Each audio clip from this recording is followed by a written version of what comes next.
Olá, boa noite. Junto com você nesse instante, eu quero iniciar a leitura das cartas do Novo Testamento, as cartas paulinas, as cartas de Pedro, Judas, de João. Durante esse processo todo, vamos até o fim, lendo todos, e nós vamos fazer a leitura assim, em uma ordem aproximadamente cronológica, porque não há um consenso com algumas datas, né? Então nós vamos seguir mais ou menos uma ordem cronológica. Então nós iniciaremos com a carta de Tiago, e que a carta não tem um público imediato, uma comunidade imediata, mas é dirigido aos judeus cristãos dispersos naquelas regiões. Então eu te convido a esforçar comigo para que, como vai ser um tempo longo, vamos tentar gravar um vídeo por dia, eu te convido a reservar um tempo, separar um tempinho e investir nesse tempo na oração, na leitura e no crescimento. Então convide os seus, convide sua família. Se você que porventura esteja em isolamento, você tem um tempo maior aí, então se esforce para ocupar uma parte desse tempo meditando e refletindo na palavra de Deus. Então, pegue a sua Bíblia aí, convide os seus e vamos juntos iniciar a leitura, pedindo a Deus sabedoria, discernimento e graça e louvando o Senhor por tudo isso. Vamos lá? Deus, abençoe-nos nesse tempo em que leremos todo o Novo Testamento aqui.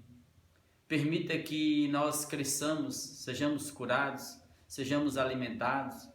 Permita que nós sejamos cada vez mais parecidos com o Teu Filho, com o nosso irmão mais velho, nessa família do amor do Senhor aqui na terra. Então, fala conosco, aperfeiçoe em nós o caráter de Cristo, e que o Teu Espírito que está aqui, que está ali, que está agora em todos os cantos, traga à nossa memória todas as coisas e aplique essa palavra como lhe apraz. E usa-nos, Pai. Somos vasos, simplesmente vasos, pó e cinza. Agrada em usar-nos aqui para a glória do Senhor. É assim que nós oramos em o nome de Jesus. Amém, amém e amém. Vamos lá então? A carta de Tiago, eu vou direto nos detalhes, não vou ficar especulando muito, mas o consenso hoje é que esse Tiago aqui, entre os 4 citados no Novo Testamento, esse é o irmão de Jesus, o meio-irmão de Jesus. Entre os irmãos de Jesus é o mais velho, é o primeiro, é o primogênito de José, não de Maria. O primogênito de Maria foi Jesus. Esse aqui é também irmão de Judas, é autor da carta que nós também leremos. Então esse aqui é o Tiago, que a princípio, como os demais irmãos de Jesus, conforme nós lemos nos evangelhos, eles não criam em Jesus. Esse aqui só veio crer em Jesus depois da ressurreição. Depois que Jesus ressuscita, é que ele foi crer em Jesus, conforme registrado na carta aos Coríntios, no capítulo 15. E esse Tiago aqui, como diz Pedro, como está escrito em Atos, como diz Paulo, se tornou um dos colunas. Paulo fala dele como um dos colunas, um dos baluartes da igreja em Jerusalém. Um cara fenomenal e que, assim, mesmo sendo irmão de Jesus, nem ele, nem Judas, nem os demais, usava esse... não sei se é um privilégio nesse pedigree para poder se beneficiar, não. Eles se posicionam como servos o tempo todo. Entenderam que o irmão mais velho, Jesus, era de fato o Messias. Creram. Então esse Tiago aqui é o meio-irmão de Jesus, filho de Maria e de José. E esse Tiago está endereçando essa carta dele por volta do ano 49, 48, 49. Uns colocam de 44 até 48, 49. Mas se nós levarmos em consideração alguns detalhes que tem na carta, é bem provável que isso tenha acontecido por volta do ano 49. É a data que ele vai falar de uma crise de fome que teve na terra, que coincide justamente com um momento em que todos os funcionários da reconstrução do templo de Herodes foram demitidos. Um momento também de seca, conforme os registros em Atos, na carta aos Coríntios. Então, esse é um momento de crise. Então, esse momento, se a gente for analisar todos os detalhes, Essa carta foi lá por volta do ano 49. E Tiago, eu comecei lendo Tiago porque é o primeiro escrito que tem de fato. Jesus não deixou nada escrito. A igreja estava reunindo, ouvindo. Os ensinos de Jesus eram passados boca a boca, boca a boca. A palavra era poderosa e ia chegando nos corações. Aqui Tiago tem pela primeira vez a necessidade de escrever algo. Escrever algo, está registrado. E eu quero chamar a atenção de vocês porque para ler Tiago, para ler Paulo, para ler Pedro, qualquer um outro, nós só podemos fazer isso a partir de Jesus. Nós temos que conhecer Jesus. E aqui você vai perceber que Tiago ele traz Jesus à luz de novo. Ele é bem parecido com Jesus. Ele traz muito dos ensinos de Jesus para a carta dele. De forma que a carta dele é muito prática. É tão prática que na Reforma Lutero não quis incluí-la, achou que não deveria incluí-la no cânon, porque achava que ele não falava da salvação pela fé, mas falava da salvação pelas obras, como se uma coisa excluísse a outra, como se quem tivesse fé não precisasse ter obras, né? O que é incoerente. Então, assim, mas você percebe que a carta é muito prática, desmonta muito daquilo que nós chamamos de teologia, porque ela vai no cerne de Jesus. E eu quero chamar a atenção de você, porque o ensino de Jesus, o evangelho de Jesus, ele tem que fazer sentido na nossa existência. O evangelho não é para uma outra geração, para um outro povo, um ET, um povo alheio, não. O evangelho é para nós, ele é existencial. O evangelho de Jesus tem que fazer sentido aqui e agora para nós. Então eu quero começar a ler com vocês, partindo dessas premissas aqui. E detalhes da carta, de conteúdo histórico, do fundo, dos bastidores, a gente vai falando à medida que a gente for pregando. Vai trazendo Jesus à luz. E Tiago começa dizendo assim, ó. Tiago, ou seja, ele não deixa dúvida de que é Tiago que escreveu. Quanto a quem, nós já vamos definir logo. É o meio-irmão de Jesus. Servo de Deus e do Senhor Jesus Cristo. Então ele não se põe aqui como irmão de Jesus. Ele se coloca aqui como servo. E a palavra servo aqui é doulos no grego. É escravo. A palavra mais próxima é escravo. Então ele está se colocando aqui como servo de Jesus Cristo. Jesus como Senhor Kyrios e ele como servo, pronto para obedecer o seu Senhor. Ele é servo de Deus e de Jesus Cristo. Ele está escrevendo as 12 tribos que se encontram na dispersão. Saudações. Essa é a introdução da carta. Para quem está sendo endereçada, não tem uma comunidade específica, mas ele está endereçando as 12 tribos de Israel. Então, o público dele imediato são os judeus. Ele está falando tribos. Ele está se referindo ao contexto judaico, que tinha 12 tribos. E a palavra dispersão era uma palavra comum para eles, porque os judeus foram alvo de muitas dispersões. Desde o cativeiro assírio, babilônio, né? Grego, medo-persa, romano, eles foram espalhados. E Tiago vai falar da palavra sinagoga, que tem a ver com eles. Então, Tiago está escrevendo a todos os judeus que se converteram e que não só em tempos passados, mas naqueles dias estavam vivendo em dispersão em função das perseguições que sobrevieram sobre eles em Jerusalém. Aconteceram com eles em Jerusalém. Por exemplo, você percebe que em Atos 7, o primeiro mártir da igreja acontece, Estevão. E ali você percebe que os sacerdotes, junto com o Império Romano, política e religião, veio assim assolando a igreja. E eles começaram a fugir de um canto para o outro, cidade para outra. E eles foram para as regiões. Foram para Alexandria, no Egito, foram para a grande ilha de Chipre, foram para as cidades gregas, greco-romanas, a Ásia Menor. Eles se espalharam. Foram para a Antioquia para Antioquia, regiões da Síria. Eles andaram, caminharam. É por isso que o Novo Testamento vai falar muito da palavra hospitalidade. Hospedar, acolher os irmãos que saíam assim dispersos. Então isso é importante para nós entendermos o texto. E aí, o verso 2 vai dizer, meus irmãos, companheiros de luta. Irmãos, aqui é porque estão na mesma família da fé, crê em Jesus. Tende por motivo de toda alegria o passardes por várias provações, sabendo que a provação da vossa fé, uma vez confirmada, produz perseverança. Aí ele já introduz o cerne da questão. Está tendo lutas, está tendo perseguições, então alegre-se nesse instante. A alegria não tem que ser, a alegria que está dizendo não é fruto circunstancial de um nascimento, de um casamento, ganhou um emprego, ganhou dinheiro, nasceu um filho, comprou um carro. Ele não está falando dessa alegria. Ele está falando de uma alegria no Senhor, para além das circunstâncias. É a alegria que é entranhada no ser da gente e catapulta a gente para a noção da eternidade, de um Deus que caminha conosco. Não é a alegria circunstancial. E o que Tiago está trazendo à memória aqui? O ensino de Jesus. Porque na bem-aventurança, por exemplo, Jesus fala isso. Uma das bem-aventuranças era essa. Quando vos injuriardes, quando vos perseguirem, quando vos maltratarem, alegrai-vos por tudo isso.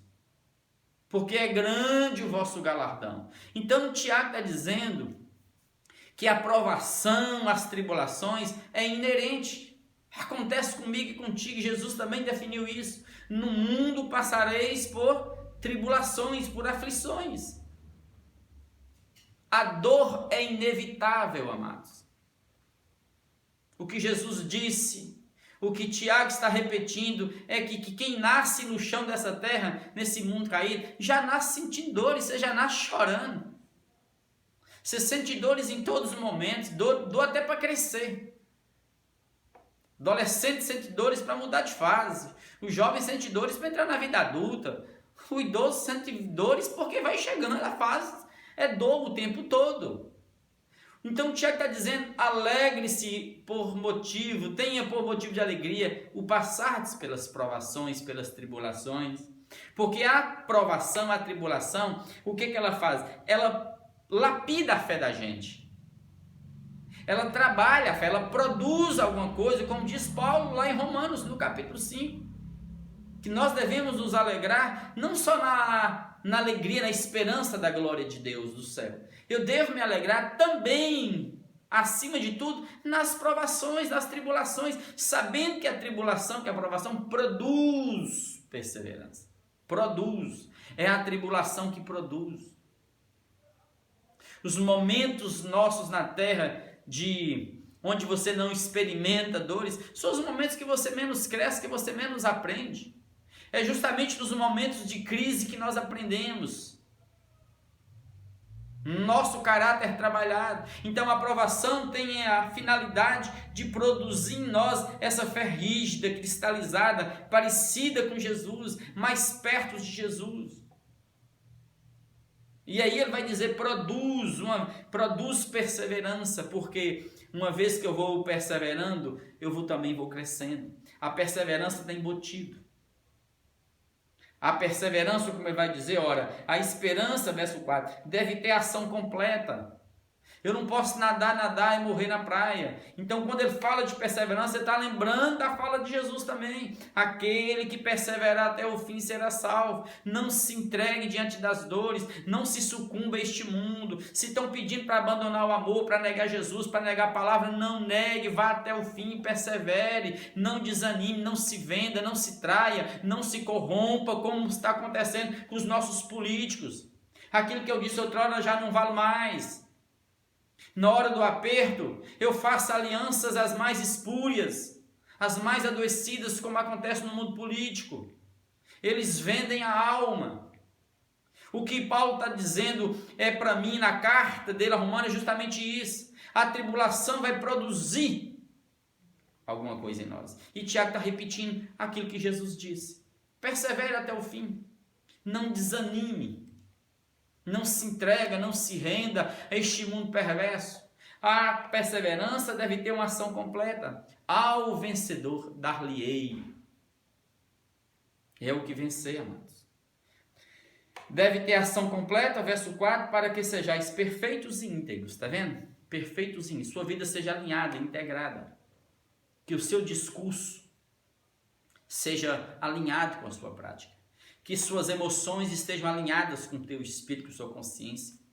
Que sua consciência, que sabe o que é certo, o que é verdade em Deus, não deixe a sua alma afastar para os caprichos, para os prazeres deste mundo. Tem que ser tudo alinhado, integrado dentro de você. Corpo, mente e alma, tudo alinhado, perfeito.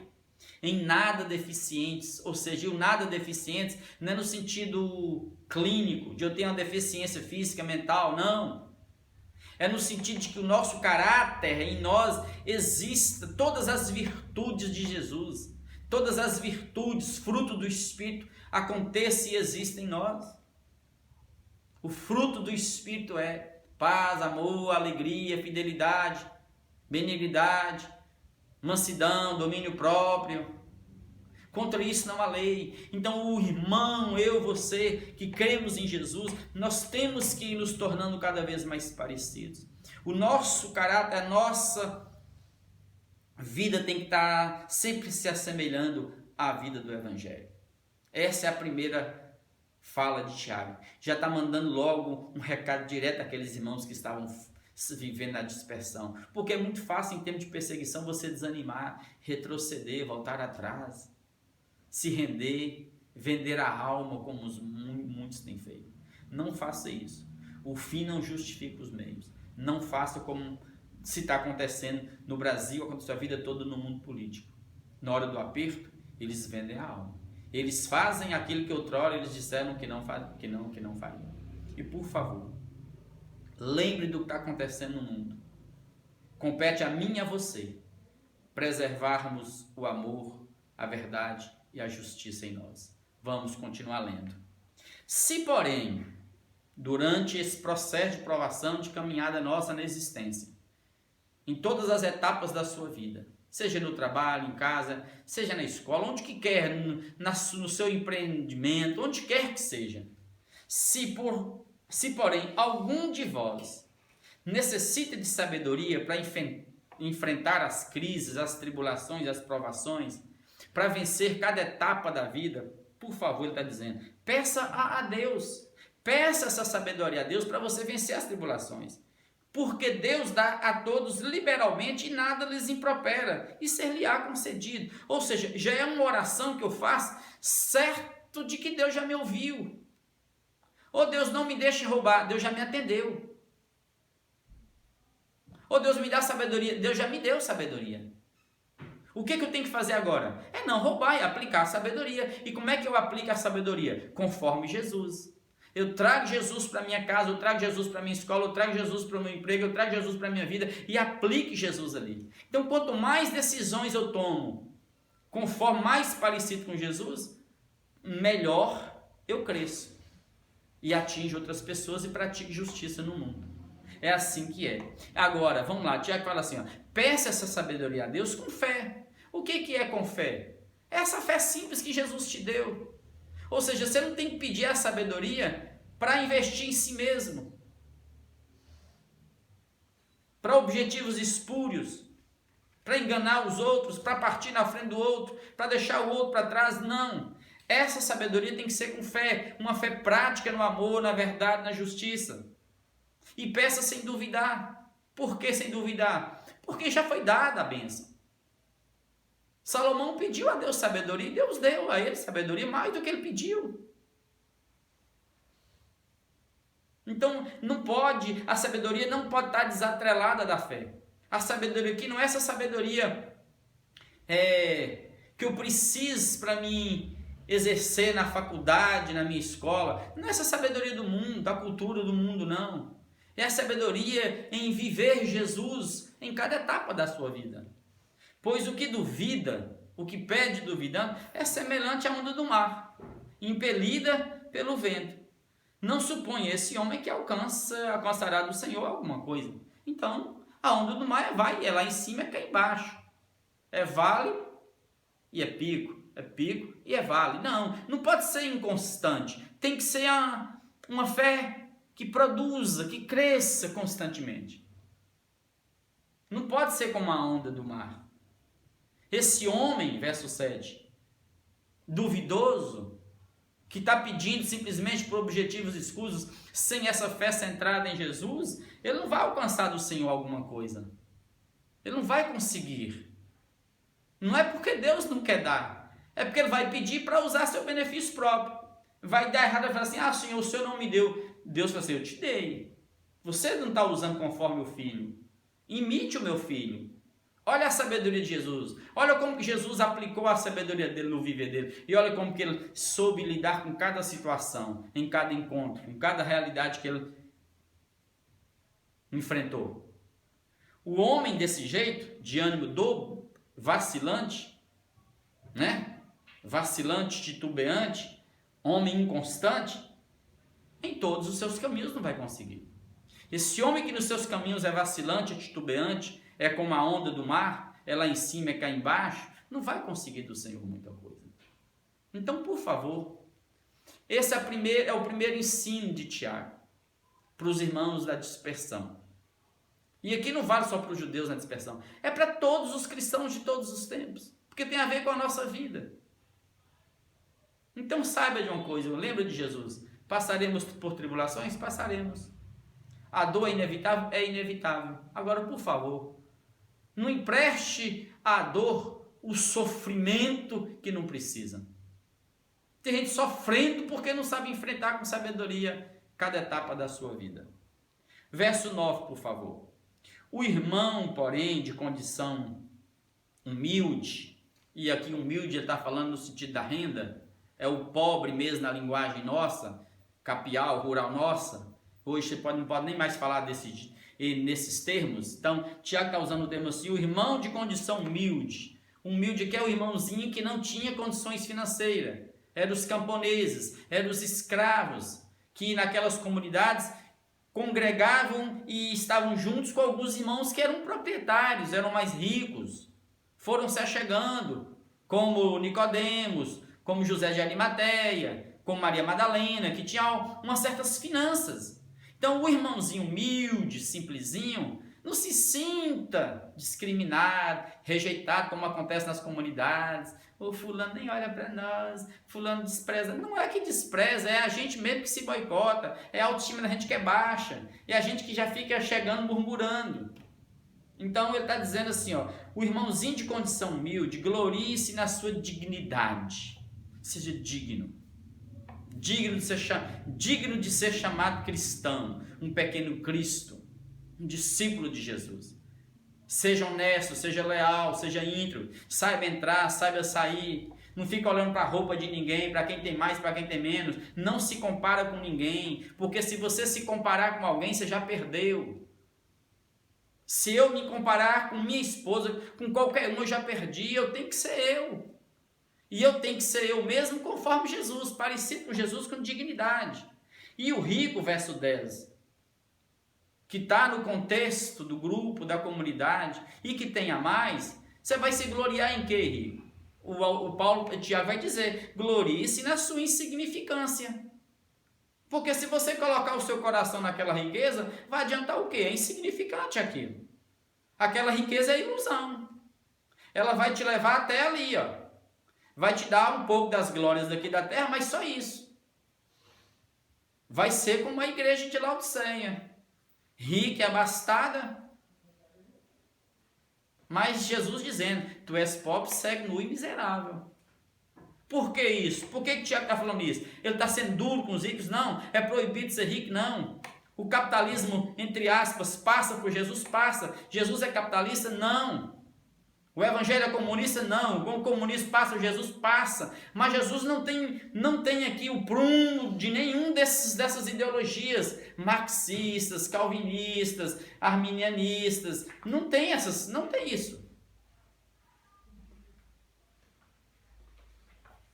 Pode conviver todos juntos? Pode. Tiago só está dizendo o seguinte, então o rico não se glorie nisso não. Porque isso é insignificante, ele está dizendo. Porque ele passará como a flor da erva. Essa riqueza, essa glória que se tem momentânea, passa como a flor da erva, ele vai dizer. Porque o sol, imagina a flor da erva como é que nasce, bonita. Olha, verso 11, porque o sol se levanta com o seu ardente calor. De meio-dia, imaginei. e a erva seca, a beleza acaba, e a sua flor o quê? Cai, e desaparece o quê? A formosura do seu aspecto. Assim também se murchará o rico em seus caminhos. Quais caminhos? O caminho da riqueza. Então, rico, por favor, não coloque o seu coração lá, não.